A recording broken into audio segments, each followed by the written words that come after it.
के लिए, ये खुद के सुख के लिए। किसके लिए लड़ रहे हैं? पर्सनल खुद के सुख के लिए। राम को 14 वर्ष का वनवास मिला था। कितने वर्ष का? 14 वर्ष का। वो किससे लड़े थे? पिताजी से? नहीं। कैकेयी से लड़े थे?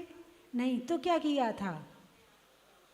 आज्ञाकारी वनवास चले गए। घर वालों से झगड़ा नहीं किया, घर वालों को बुरा भला नहीं कहा। जो आज्ञा पिताजी, जिसमें घर वालों की खुशी है वैसा ही करूँगा। साथ में सीता ने कोई विरोध नहीं किया था कि कैसी सास है, ऐसी माँ है कि वो अपने बेटे को घर से निकाल दिया। नहीं, चुपचाप वो भी चली गई थी। किसी माँ से उसने झगड़ा नहीं किया था, है ना। युद्ध तो राम ने भी किए, और एक युद्ध नहीं किए, कई युद्ध किए। उन्होंने युद्ध क्यों किए? खुद के सुख के लिए युद्ध नहीं किए। किसके लिए युद्ध किए? रक्षा के लिए युद्ध किए। किसके लिए? रक्षा के लिए। जब कोई राजा किसी को सता रहा है, बिना वजह उस पर चढ़ाई कर रहा है, उसे परेशान कर रहा है, तो उसे सजा दे दी, है ना। कुलभूषण देशभूषण मुनिराज पर उपसर्ग हो रहा है, तो जो उपसर्ग कर रहा है उससे युद्ध किया। रावण ने सीता का हरण किया है तो उसके लिए युद्ध किया। यानी युद्ध अपने पर्सनल के लिए नहीं किया है। जितने युद्ध थे वो सारे के सारे इस धरती के मानवों की रक्षा के लिए थे, मानवता के अधिकार के लिए थे। नहीं तो क्या, लड़ते तुम भी हो और लड़ते वो भी हैं, तो वो महापुरुष बन गए तो तुम महान पुरुष बन जाओगे। अरे बोलिए ना, तुम तो पुरुष भी ढंग से ना बन पाए, महान पुरुष की तो बात दूसरी है। इतना लड़ने के बाद भी तुम महान पुरुष ना बन पाए और वो महापुरुष बन गए। भाई लड़ तो रहे हैं सब, लेकिन किससे लड़ रहे हैं?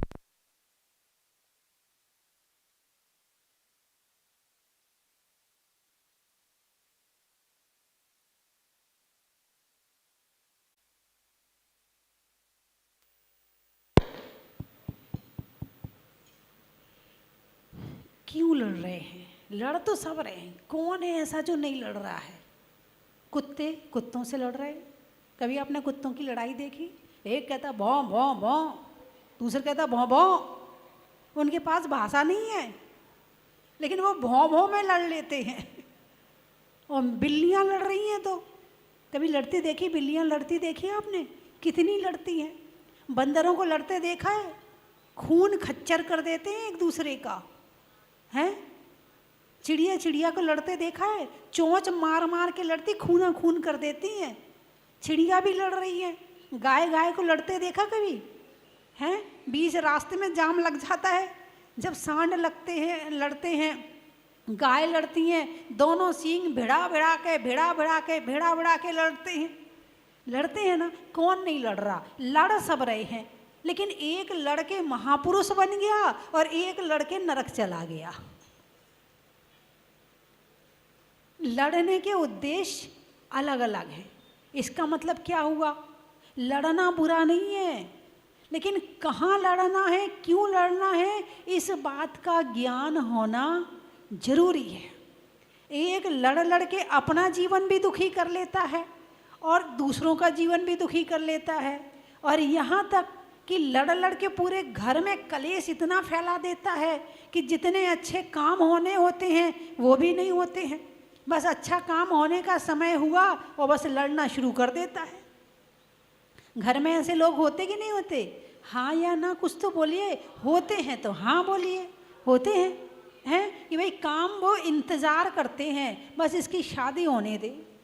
देखता है कि इसकी शादी शांति से कैसे होती है, और जैसे ही शादी शुरू हुई और दूल्हा घोड़ी पे बैठा और उसने अपना बदला निकाला, आ गया पी के, हैं, गालियाँ देना शुरू कर दिया, लड़ना शुरू कर दिया, चिल्लाना शुरू कर दिया, अब बेचारे वो कहाँ तो बाजे बजने की खुशी वो मनानी चाहिए और कहाँ वो लड़ाई का दुख है। भगवान, हमारी शादी खराब करने यही इनको ही आना था क्या? बोलिए होता कि नहीं होता है? किसी के सम्मान में जरा सी कमी हो जाए, किसी को अंगूठी पहनाना भूल जाएं, किसी को साड़ी जरा देना भूल जाएं, वो अलग रूस रहा है। पर उसको मनाओ जाके, अपनी तो जितना खर्चा किया, 10 लाख 20 लाख शादी में खर्चा किया, उसका कोई प्रतिफल नहीं मिला, बस इनको मनाने ही में लगे रहो।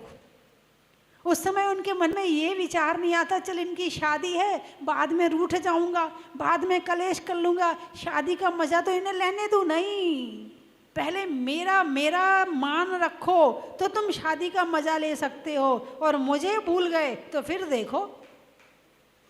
लड़ते तो सब हैं, सारी दुनिया लड़ रही है, लेकिन लड़ क्यों रहे हैं, किसके लिए लड़ रहे हैं? एक लड़ लड़ के भगवान बन गया।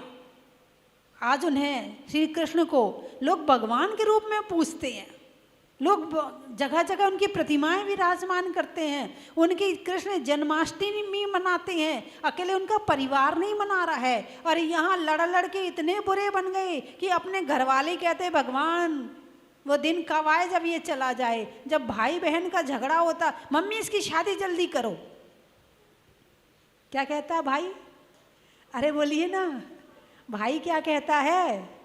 मम्मी इसकी शादी जल्दी करो, बहुत लड़ती है मेरे से। यहाँ लड़ लड़ के लोग तुम्हें भगाना चाहते हैं और वहाँ लड़ने वाले की पूजा हो रही है। कारण क्या है? जो अपने स्वार्थ के लिए लड़ता है वो नीचे गिर जाता है, और जो सबके लिए लड़ता है वो ऊपर उठ जाता है। अभी यहाँ पर यदि कभी बीच बचाव का हो जाए, कभी यहाँ किसी की लड़ाई हो रही हो, फटाफट भाग जाओगे, भाई चलो यहाँ से, झगड़ा हो रहा है यहाँ थोड़ी कार्यक्रम होने वाला, यहाँ तो झगड़ा, निपटारा नहीं करवाओगे, सहयोग नहीं करोगे, शांति का वातावरण नहीं बनाओगे, एक एक करके सब भाग जाओगे। ऐसे लोग क्या तीर्थ की रक्षा करेंगे?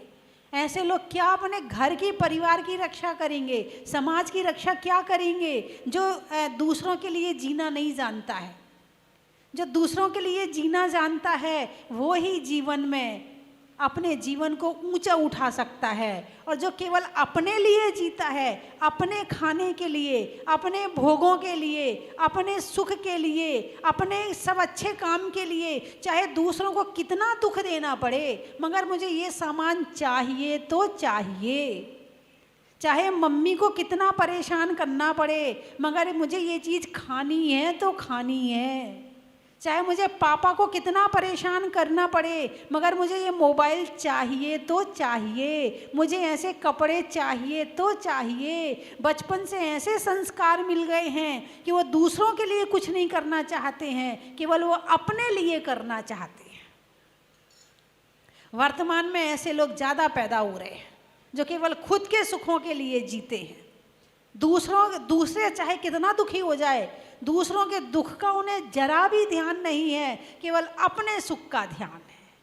और श्री कृष्ण जिनकी जन्माष्टमी आज पूरी दुनिया मनाएगी, उनके जीवन के संघर्ष देखो आप, कि जन्म लेने के पहले माता पिता को जेल में डाल दिया। क्या, क्यों डाल दिया था? कंस के मित्र थे वासुदेव। क्या थे? मित्र थे वासुदेव, और उसके बाद भी जेल में डाल दिया। भाई अपनी बहन की शादी वासुदेव से करी, क्यों करी? मित्र थे। और बहन की शादी करने के बाद बहन को भी जेल में डाल दिया। भाई क्यों डाल दिया? इसलिए डाल दिया कि किसी ने कह दिया कि इस देवकी के द्वारा जो पुत्र होगा, और जो 7वां पुत्र होगा, क्या होगा? उसके हाथों से तेरी मृत्यु होगी। अच्छा, ऐसी बात है? अपना मैं उसकी जड़ी समाप्त कर देता हूँ।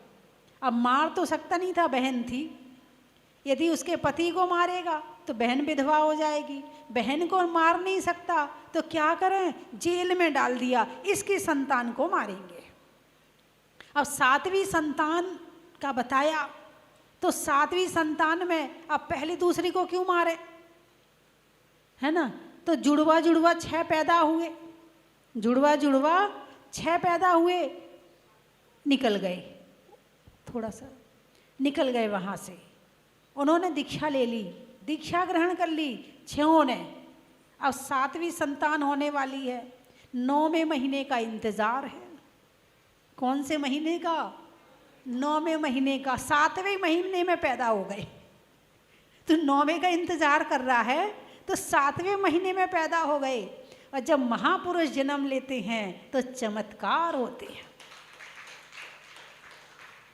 हैं। क्या हुआ? सारे दरवाजे खुल गए, सारे ताले खुल गए, सारे पहरेदार सो गए, यमुना उफान पे आ गई। और वासुदेव जो हैं वो कृष्ण को लेके दूसरे गांव में गए, वहाँ से लड़की को लेकर आए, यहाँ से उसको पहुँचा के आए और लड़की को वहाँ रख दिया। वापस आए, ताले बंद हो गए, पहरेदार जाग गए। कंस को समाचार मिला लड़की पैदा हुई है, चल कोई बात नहीं, लड़की थोड़ी मुझे मारेगी। फिर भी ज्योतिषी ने कहा कुछ तो गड़बड़ हुआ है, पैदा तो लड़का ही होना चाहिए था। अच्छा, तो आसपास के जितने गांव हैं, जो छोटे छोटे बच्चे थे, उन सबको मरवाना शुरू कर दिया, लेकिन कृष्ण को नहीं मरवा पाए। पूतना को भेजा। क्यों भेजा? मारने के लिए। कौन मरा? पूतना मर गई।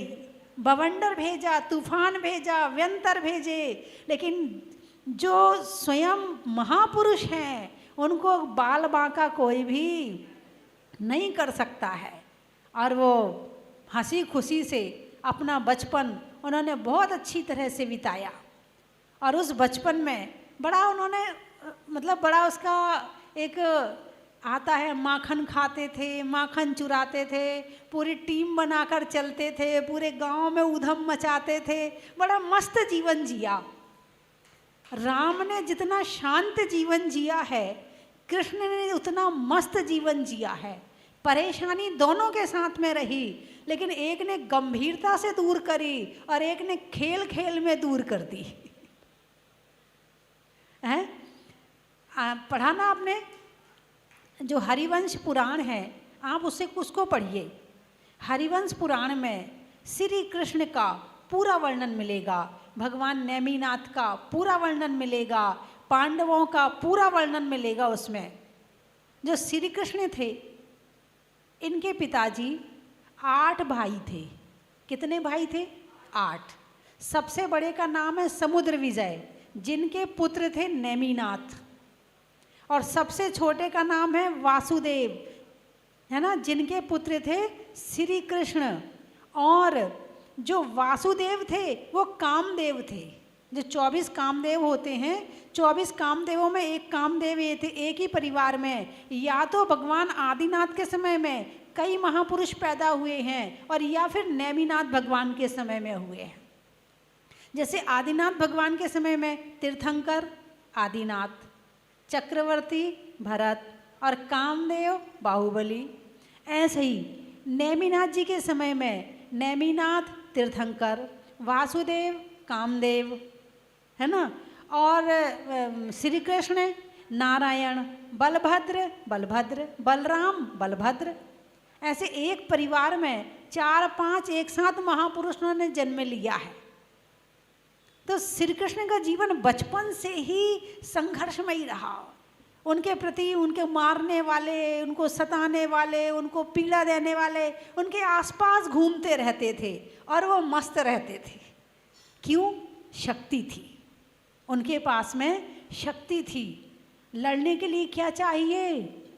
अरे बोलिए ना, शक्ति चाहिए। अकेले शक्ति से लड़ सकते हो? दिमाग नहीं चाहिए, बुद्धि नहीं चाहिए, राजनीति नहीं चाहिए। लड़ने के लिए सब चाहिए। अकेले पहलवान है और दिमाग नहीं है उसके पास में, फिर कैसे लड़ेगा? दिमाग भी चाहिए। लड़ने के लिए शक्ति चाहिए, दिमाग चाहिए, समूह चाहिए कि कैसे एक रखा जाए, कैसे लड़ा जाए, कहाँ तलवार चलानी है, कहाँ नहीं चलानी है, कहाँ क्या बोलना है, इस बात का ज्ञान होना जरूरी है। हाँ, नहीं तो पहलवान से जाके पंगा ले लो, क्या होगा? काम तमाम हो जाएगा। तो हर जगह ही नहीं, धर्मात्मा को सताओ, उल्टे पाप में पड़ जाओगे। भाई तुम्हारा मन है, आज मन कर रहा है, आज किसी न किसी को सताना है, आज किसी न किसी को परेशान करना, आज तो बहुत मन कर रहा है, और किसी धर्मात्मा को जाके सता दो तो पता चलेगा तुम और उल्टे फंस गए, क्योंकि धर्मात्मा को सताने में दुगना पाप का बंद हो जाएगा। यदि वही आप एक अपने घर वालों को सताते हैं, एक वही आप किसी ग्रस्त धर्मात्मा को सताते हैं, वही आप किसी साधु को सताते हैं, वही आप किसी मुनिराज को सताते हैं, इसके पाप का लेवल, इसकी गहराई, इसका जो डेंसिटी, घनत्व है, वो बढ़ता चला जाएगा। इसलिए देख लो कि कौन सा काम तुम किसके लिए कर रहे। एक अपने बेटे की बुराई कर रहे, ये बहुत खराब है, ये तो बिल्कुल नहीं सुनता है। एक अपनी देवरानी जिठानी की कर रहे, उससे ज़्यादा पाप। एक अपने दुश्मन की कर रहे, उससे ज़्यादा पाप। और एक संत की कर रहे।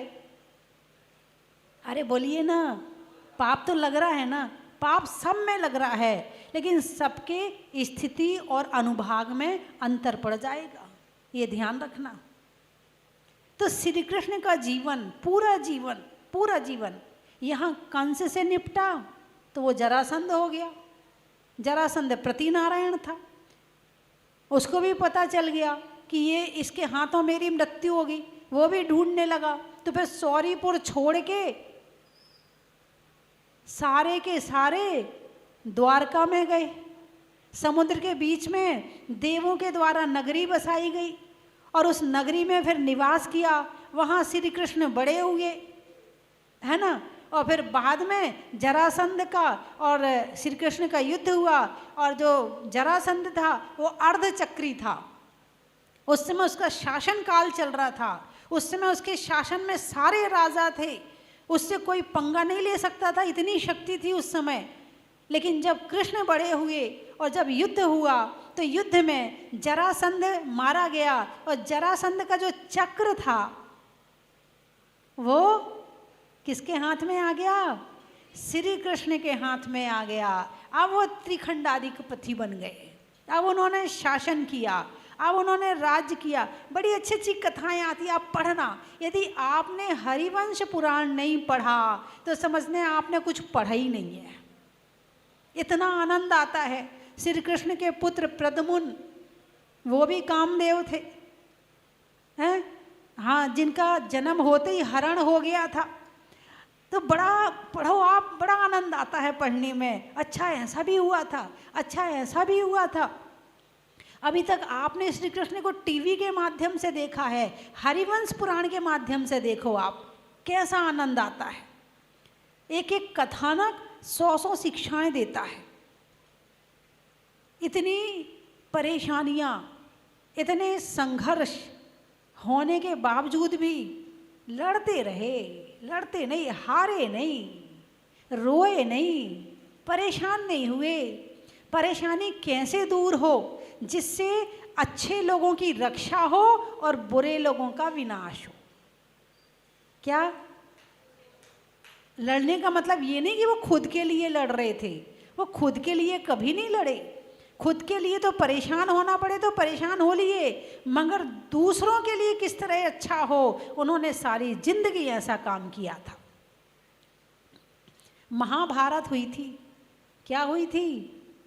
अरे बोलिए ना, महाभारत। महाभारत को भी बचाने का कितना प्रयास किया था कि खुद ही शांति दूत बन के पहुंच गए कि भाई अभी भी युद्ध रोक दो, पांडवों को केवल 5 गांव दे दो, युद्ध नहीं होगा। बहुत प्रयास किया कि युद्ध ना हो, ना हो, ना हो, मगर बस जो होना है कई बार फिर वो होके रहता है। और उसमें भी रक्षा के लिए, अधिकार के लिए, बुराई के लिए लड़े। जो महाभारत हुई थी, इसमें श्री कृष्ण का अपना स्वार्थ क्या था? अरे बोलिए ना, कुछ नहीं था ना। उनके लिए तो पांडव कौरव दोनों बराबर थे, फिर भी लड़े। लेकिन वो खुद नहीं लड़े, उन्होंने शस्त्र नहीं उठाया, अर्जुन के सारथी बने। क्या बने हैं? अब जाकी रही भावना जैसी, ताने संपत्ति पाई तैसी, और विनाश काले विपरीत बुद्धि। जब श्री कृष्ण सोए हुए थे तो पांडव पहुंच गए। किसके लिए? सहायता मांगने के लिए। युद्ध हो गया था, निर्णय कि भाई होना है, तो सहायता माने पांडव पहुंचे और कौरव भी पहुंचे। इत्तेफाक से उसी समय दुर्योधन पहुंचा, उसी समय अर्जुन पहुंच गया। दुर्योधन जाके श्री कृष्ण के सिराने खड़ा हो गया, सिर के पास, और जो अर्जुन था वो पाँव के पास खड़ा हो गया। अब आँख खुलेगी तो सबसे पहले दृष्टि कहाँ जाएगी? वो चरणों में खड़ा है, पहले दृष्टि वहाँ जाएगी। तो एकदम से उठ के बैठे, अरे अर्जुन कब आए तुमने समाचार नहीं दिए। पीछे से उसने दहाड़ा, पहले मैं आया हूँ और मैं सहायता मांगने आया हूँ। अर्जुन से पूछा तुम कैसे आए? तो फिर दहाड़ा दुर्योधन, पहले मैं आया हूँ, पहले मुझे मिलना चाहिए। चलो भाई ठीक है, मांग लो तुम, क्या चाहिए? आपकी जो अक्षौणी सेना है वो मुझे चाहिए। तथास्तु, ले जाओ। अर्जुन की तरफ देखा, अब वहाँ तो दुर्योधन मुस्कुरा रहा, क्या बचा तेरे लिए, सारा तो मैंने मांग लिया। कौन मुस्कुरा रहा है? दुर्योधन। क्या कह के सोच के मुस्कुरा रहा है? तेरे लिए तो कुछ भी नहीं बचा, सारा मांग लिया मैंने, अब बैठा रहा तू अकेला। अब दुर्योधन तो खुश होके चला गया। अर्जुन से कहा भाई तुम्हारे लिए तो कुछ बचा नहीं, तुम्हें क्या दूं मैं? अर्जुन बोला जो मुझे चाहिए था उसकी तरफ तो उसकी दृष्टि नहीं गई, मुझे तो केवल आप चाहिए हैं, क्योंकि जहाँ आप हैं वहाँ विजय है। हैं? तो विनाश काले विपरीत बुद्धि। यदि दुर्योधन चाहता तो कृष्ण को साथ में मांग सकता था, लेकिन छोड़ दिया। क्यों? विनाश काले विपरीत बुद्धि, बुद्धि विपरीत हो गई।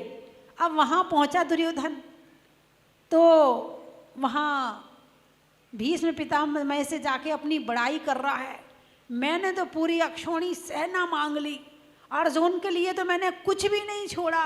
अब वहाँ पर भीष्म पितामह मुस्कुरा रहे, मूर्ख, जो मांगना था उसे तो तू छोड़ आया, अब तेरी तो हार निश्चित है। और जब ये बोला तो उनसे ही लड़ने लगा। तुम्हें दिमाग नहीं है? उसने तो मना कर दिया, मैं लड़ूंगा नहीं। किसने? श्री कृष्ण को कह रहे हैं। उसने तो मना कर दिया, मैं तो लड़ूंगा ही नहीं, मैं तो शस्त्र ही नहीं उठाऊंगा। जब वो शस्त्र नहीं उठाएगा, जब वो लड़ेगा नहीं, तो वो मेरे किस काम का है? उसको मांग के मैं क्या करूं? यानी उसकी बुद्धि, उसके ज्ञान वहां तक पहुंच ही नहीं पा रहा था कि आशीर्वाद भी बहुत बड़ी चीज होती है, आशीर्वाद से भी बहुत बड़ी विजय प्राप्त हो सकती है। और जिस समय युद्ध शुरू होने वाला था तो युधिष्ठिर सबसे पहले कहाँ गया था? आपने महाभारत देखी है ना? कहाँ गया था युधिष्ठिर? अपने सेना की तरफ को छोड़ करके सामने सेना में गया था। क्यों गया था? सबका आशीर्वाद लेने। वो दुश्मन सेना की तरफ खड़े हैं। क्या? दुश्मन सेना की तरफ भीष्म पितामह खड़े हैं, द्रोणाचार्य खड़े हैं, सारे दुश्मन सेना के साथ खड़े हैं और सबका आशीर्वाद लेके विजयी भवा, विजयी भवा।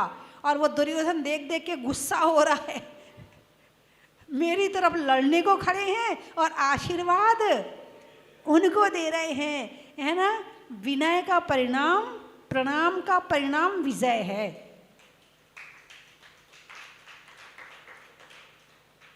यानी इसका भी बहुत बड़ा खेल है, इसको समझ सको तो समझ लेना। आशीर्वाद का, दुआओं का, अच्छी भावनाओं का। यानी बद्दुआ मत लो, क्योंकि पता नहीं किसकी बद्दुआ से हमारा बुरा हो जाए, किसकी बद्दुआ से हमारा खेल खत्म हो जाए। हर समय लड़ने मत बैठे रहो, हर समय तलवार मत चलाओ, हर समय उसको बुरा मत करो।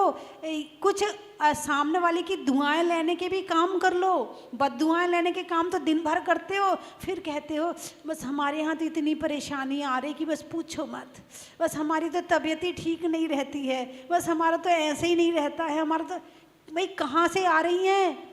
लड़ लड़ के तुमने सबको बुरा कर दिया, सबकी बद्दुआएं ले रहे हैं, और जब बुरा दिक्कत आ रही है तो फिर हमने तो ऐसा कोई काम, ऐसे साधु बन जाते हैं, ऐसे साहूकार बन जाते, हम तो ऐसे हैं भगवान, हम तो कुछ बुरा करते ही नहीं हैं, बस पता नहीं कभी जाने अनजाने में कुछ हो गया हो।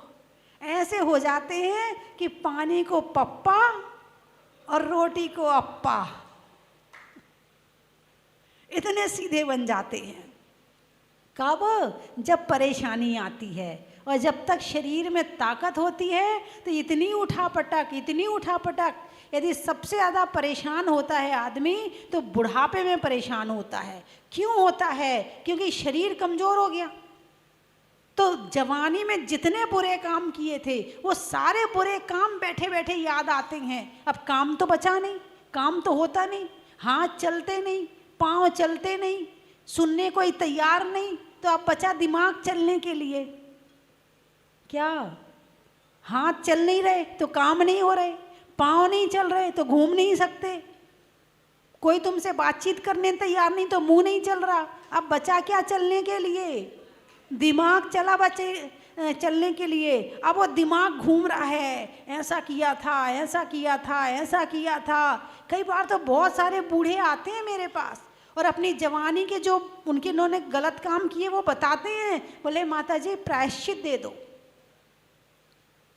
उस समय तो अकल नहीं थी, उस समय तो हवा भरी थी, उस समय तो बस कंधा मार के चलते थे। अब कंधे में ताकत ही नहीं बची है, तो अब प्रायश्चित के भाव आ रहे। अब प्रायश्चित करने की ताकत नहीं, उपवास कर नहीं सकते, माला में मन लगता नहीं है, बुरे बुरे विचार आते हैं। यदि सबसे ज़्यादा खराब होता है तो बुढ़ापा खराब हो जाता है। बचपन में अकल नहीं होती है, जवानी में फुर्सत नहीं होती है, और बुढ़ापे में अकल भी होती है और फुर्सत भी होती है। नहीं नहीं, आपकी बात नहीं कर रही हूँ हैं। तो बंधुओं, अपने लिए तो सब जीते हैं, लेकिन जो दूसरों के लिए जीता है उनका नाम है महापुरुष। 6 खंड के अधिपति चक्रवर्ती सबके लिए सब कुछ करते हैं।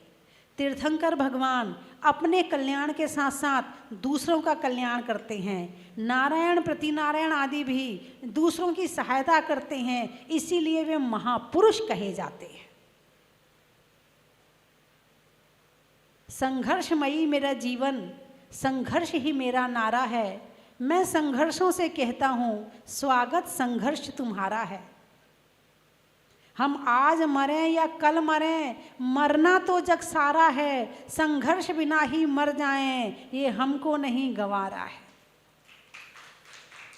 संघर्ष देखकर तीली का दीपक भी जल जाता है। संघर्ष करे जो रस्सी तो पत्थर भी गल जाता है। उठो उठो संघर्ष करो, संघर्ष महाफल दाता है। उठो उठो संघर्ष करो, संघर्ष महाफल दाता है। और संघर्ष अगर है वो जीवन में तो बुरा समय टल जाता है। संघर्ष अगर हो जीवन में तो बुरा समय टल जाता है। तो घबराओ मत। सबसे पहले ये निर्णय करो, मेरे लड़ने का कारण क्या है। मैं अपने लिए लड़ रहा हूँ, अपना बदला लेने के लिए लड़ रहा हूँ, अपना बैर भजाने के लिए लड़ रहा हूँ, या मैं दूसरों की शिक्षा के लिए या दूसरों के अधिकारों के लिए लड़ रहा हूँ, या दूसरों की रक्षा के लिए लड़ रहा हूँ। लड़ने का कारण देखो। यदि अपने लिए लड़ रहे हो, शांत हो जाओ, कोई बात नहीं, नहीं लड़ना है। और जहाँ दूसरों की सेवा का भाव आया है तो पीछे नहीं रहना है। तीर्थ रक्षा करना है, समाज की रक्षा करना है, तो फिर बन जाओ श्री कृष्ण और शुरू हो जाओ लड़ने में। चाहे कलेक्टर के यहाँ जाना पड़े, चाहे मंत्री के पास जाना पड़े, सबसे आगे खड़े रहो। और यदि अपने लड़ने की बात आती है, अब भाई ठीक है, अपने घर वाले ही तो हैं, अपने घर वालों से क्या लड़ना, घर में लड़के बहादुरी दिखाई तो कौन सी बड़ी बात है। अरे लड़ो तो शेर से लड़ो तो कोई बात है। अब एक शेर कहे मैं गधे से जीत गया,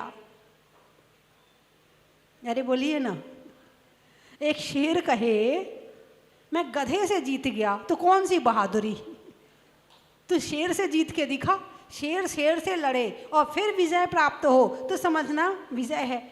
अब कोई नहीं मिला लड़ने के लिए, अपने घर वालों से लड़ रहे हैं, खुद भी दुखी हो रहे हैं, उन्हें भी दुखी कर रहे हैं। मत लड़ो घर वालों से, घर वालों से क्या लड़ना, वो तो अपने ही है।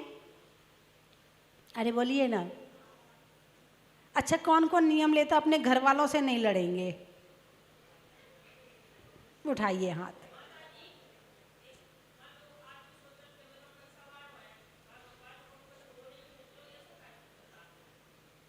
ये उसका विषय है, ये आपका विषय नहीं है। आप क्यों उससे हर्ट हो रही हैं?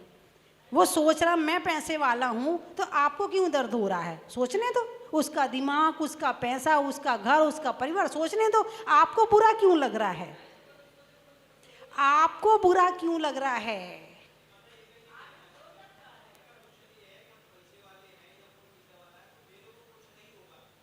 नहीं, अक्सर होता यूँ है कि सामने वाला सोचे मैं पैसे वाला हूँ, तो आपको बुरा क्यों लग रहा है? पहले तो ये कारण सोचो। वो सोच रहा है, सोचने दो, उसका दिमाग है, उसका घर है, उसका धन है। अच्छा भाई सोच के लड्डू खा ले, देखो इसमें ही खुशी मिल रही, सोच ले, अच्छी बात है, मैं भी सोच लूँगा। चल हमारे जैन समाज में एक परिवार ऐसा है जो धनवान है, जो अच्छा है, समृद्ध है, उसके कारण से हमारे जैन समाज का नाम हो रहा है, सम्मान करो उसका, माला पहनाओ उसको कि भाई तेरे कारण से हमारे जैन समाज का नाम हो रहा। आपको दुख क्यों हो रहा है? आप भी बनो धनवान। बात समझ में आई कि नहीं आई? हमने सोच को पॉजिटिव कर दिया। भाई तू धनवान है ना, तू जैनी है ना, तेरे कारण हमें भी गर्व है कि हमारा जैनी धनवान है। एक सोचने का तरीका ये भी होता है, और एक सोचने का, अपना धनवान है तो अपने घर का बना रहे, हमें क्या कर पड़ी है तेरे से। एक सोचने का तरीका ये भी होता है। एक में तुमने उसका सम्मान किया तो उसको भी खुशी मिली और तुम्हें भी खुशी मिली, और एक में तुमने उसका अपमान किया तो उसे भी दुख मिला और तुम्हें भी दुख मिला। बात समझ में आई कि नहीं आई? अब सामने वाला धनवान है तो उसका सम्मान करो, अच्छी बात है भाई, तेरे कारण कब से हमारे जैन समाज का नाम हो रहा है। कभी तेरे पास धन है, हमारे समाज को जरूरत पड़ेगी तो काम आएगा। हमारे समाज में धनवान नहीं होंगे तो हमारे समाज में गरीबी आ जाएगी, और गरीबी होगी तो हम कुछ भी नहीं कर पाएंगे। तो अच्छी बात है, जैन समाज में धनवान होने चाहिए और जैन समाज को उसका सम्मान करना चाहिए। इसमें कोई बुराई वाली बात नहीं है, अच्छी बात है। जितने ज़्यादा धनवान होंगे उतना जैन समाज समृद्ध होगा, उतने लोगों की सहायता करेगा, उतने मंदिर बनेंगे, उतनी प्रतिमाएं विराजमान होंगी, उतने लोगों को शिक्षा में सहयोग मिलेगा, उतने सारे अच्छे काम होंगे। तो धनवान होना अच्छी बात है, उसका सम्मान करें आप ईर्ष्या करेंगे तो और गरीब हो जाएंगे, और सम्मान करेंगे तो आप भी धनवान हो जाएंगे। बात समझ में आ गई? अरे बोलिए ना, सही है या गलत है जो मैंने कहा? सही है ना?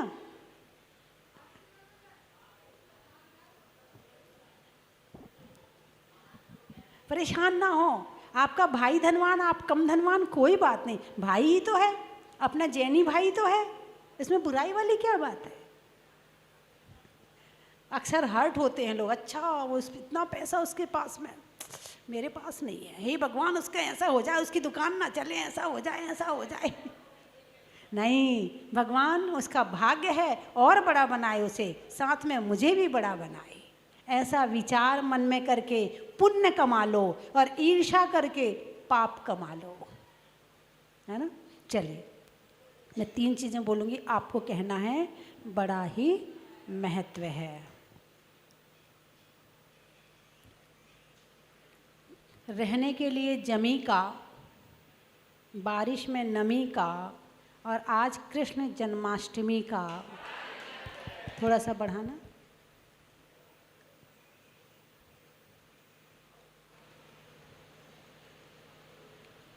पेंटिंग करने में बुरुश का, पेंटिंग करने में बुरुश का, नामों में अरुष का और 63 महाशलाका के पुरुष का, पर्वत पर चढ़ने का, कढ़ाई में कढ़ने का और जीवन में लड़ने का। लेकिन लड़ने का क्यों, ये समझ लेना, धर्म की रक्षा के लिए, देश की रक्षा के लिए, है ना। लड़ना है ना, आपको लड़ना बहुत अच्छा लगता है ना, चले जाओ जवान बन के सेना में भर्ती हो जाओ, खूब लड़ो।